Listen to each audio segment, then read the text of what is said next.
If you can control something, then why worry about it? And if you can't control something, then definitely don't worry about it. If you're doing this now, and you have something at let's just say you're doing a task right now at like 10 o'clock, and then you have something at 11 that's kind of stressful, but you have to deal with it at 11, and right now you have to do the thing you're doing at 10. Like, worrying about the thing at 11 is not going to help you at all. Rather, just focus on what you're doing at 10. Then, when you get to the thing at 11, just deal with it at the moment.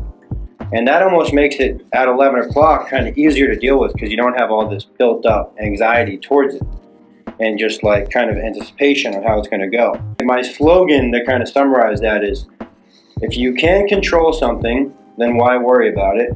And if you can't control something, then definitely don't worry about it. So if it comes to 11, if you're doing something at 10, you have to do it right now, you can't control the thing at 11, then don't worry about it until you get there and you can control it. Then you still don't worry about it, you deal with 11.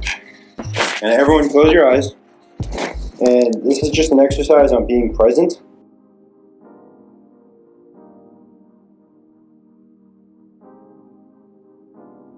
If you really try to think about that and really put yourself in the moment, focusing on that rock, you can do that all the time with anything. I do it randomly. I do it when I'm near a table. I grab a table. Sometimes I'll grab an armrest. Sometimes a pen. Sometimes my AirPods. You can do it all the time whenever you're feeling stressed out or anxious. You grab it. You remind yourself to be in the present, and then you focus on the task in the present. Very nice. It's called anchoring the present moment.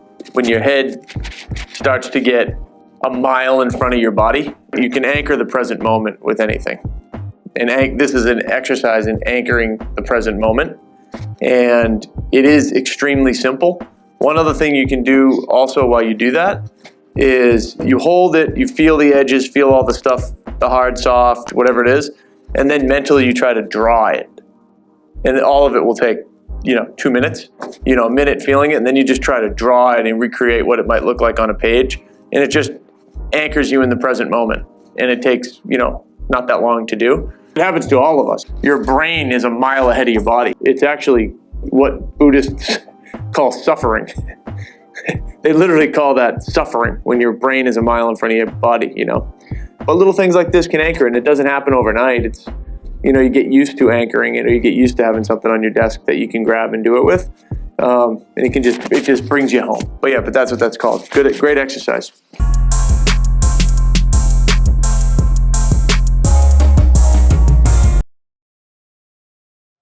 You can always find something, whether it's a rock, whether it's a desk, whether it's your AirPods, whether it's the steering wheel, whether it's your Apple Watch, no matter what it is, you grab it and you just really focus on the object. Pull yourself into the moment. Notice, does the rock have sharp edges?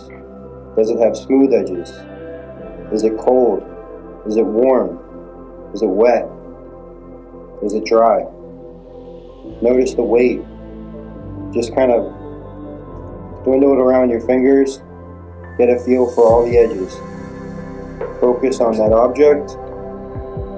Is it fragile? Can you break the edges off? Don't try it with your Apple Watch. And just kind of keep thinking about the texture of it, the weight. And you can do this with anything. You just really grab, squeeze it, get a firm feel for it. And by doing this, you're forced to focus on something present. And all of a sudden, nothing else is in your head except this rock, this texture, this weight, the temperature.